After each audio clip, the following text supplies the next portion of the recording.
La région bruxelloise a identifié plusieurs zones d'action prioritaires, notamment le Peterbos à Anderlecht, la gare du Midi, le quartier Matongué-Excel et la Porte de Halle à Saint-Gilles.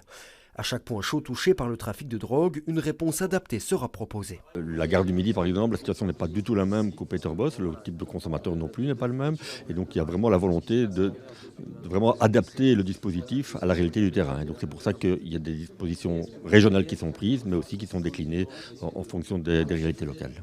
La vente de gaz hilarant pourrait ainsi être interdite, pareil pour les feux d'artifice et l'alcool. L'idée est aussi de renforcer la visibilité policière sur le terrain, mais aussi mieux accompagner les petits dealers et consommateurs arrêtés.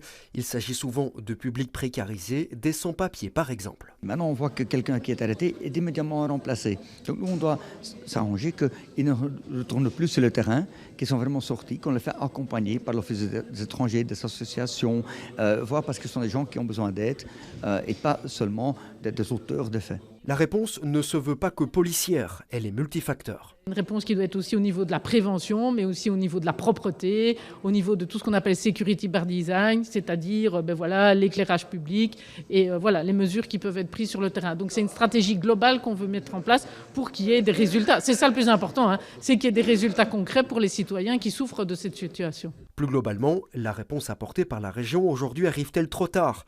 C'est en tout cas ce que certains sous-entendent. Il fallait une réponse qui soit une réponse d'abord opérationnelle.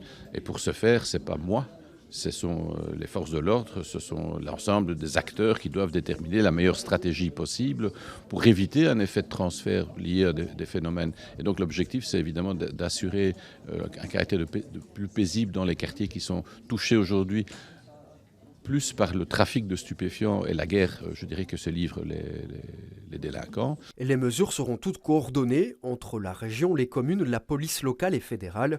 Une cellule de sécurité régionale chapeautée par Save Brussels supervisera le tout.